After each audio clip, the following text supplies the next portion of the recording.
हाँ तो श्रावणी बताओ बनारस के बारे में कुछ स्पेशल चीज़ें, क्योंकि तुम यहाँ की लोकल रहने वाली हो और तुम्हें बनारस बहुत पसंद भी है। वैसे तुम कई जगह घूमे भी हो, फ्रेंच गई हो, जर्मनी गई हो, इटली गई हो, सारी जगहों पे गई हो, लेकिन उसके बाद बनारस तुमको इतना अच्छा लगता है, उसका क्या कारण है?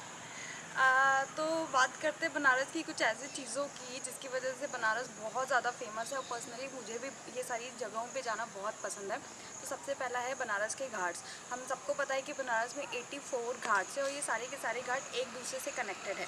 मीन्स अगर आपको पैदल जाना है तो आप नंबर 1 घाट से स्टार्ट करो और उसके बाद आप पैदल एक्सप्लोर करते हुए सारे घाट को आप देख सकते हो और आपको बहुत ज़्यादा मज़ा आएगा, क्योंकि जो घाट पे जो आरती होती है वो इतनी स्पिरिचुअल होती है। मीन्स एक बहुत पॉजिटिव वाइब आती है, इतनी पॉजिटिव एनर्जी मिलती है कि आपको इंस्टेंटली बिल्कुल मज़ा आ जाएगा।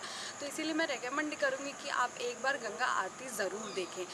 दूसरी चीज़ है यहाँ का खाना पीना, यहाँ का स्ट्रीट फूड। मीन्स अगर आप बाहर जा रहे हो, आपको भूख लगी है, आपको जंक फूड खाना है या फिर आपको हेल्दी फूड खाना है, आपको कुछ भी खाना है, बिल्कुल चीप प्राइस में आपको कुछ भी मिल जाएगा अपनी पसंद का खाने के लिए। चाहे वो साउथ इंडियन हो, चाहे वो नॉर्थ इंडियन हो, चाहे वो वेज हो या फिर नॉन वेज हो। तीसरी चीज़ है यहाँ का दूध मलाई। दूध मलाई यहाँ पे इतना ज़्यादा गाय है, इतना ज़्यादा दूध मलाई यहाँ पे बनता है कि बिल्कुल आपको प्योर दूध मिलेगा मार्केट में। जो मार्केट में मिल रहा है, ऐसा नहीं है कि फ्रिज में रखा है बहुत दिन का ख़राब हो गया, नहीं, बिल्कुल फ्रेश दूध, फ्रेश लस्सी, फ्रेश मलाइयो, फ्रेश रबड़ी, आपको सब कुछ फ्रेश मिलेगा लोकल मार्केट में।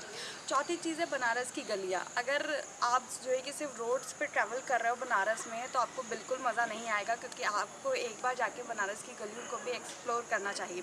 बनारस की गलियाँ इतनी सकरी हैं, इतनी पतली हैं और वहाँ पे आप जाओगे तो मतलब बनारस की ज़्यादातर जो पौराणिक चीज़ें हैं जिससे बनारस का बेस बनता है, चाहे फिर वो यहाँ का कल्चरल वैल्यू हो, चाहे ट्रेडिशनल वैल्यू हो, चाहे खाने पीने के लिए कचौड़ी पूरी हो, सब कुछ आपको वहाँ की गलियों में मिल जाएगा।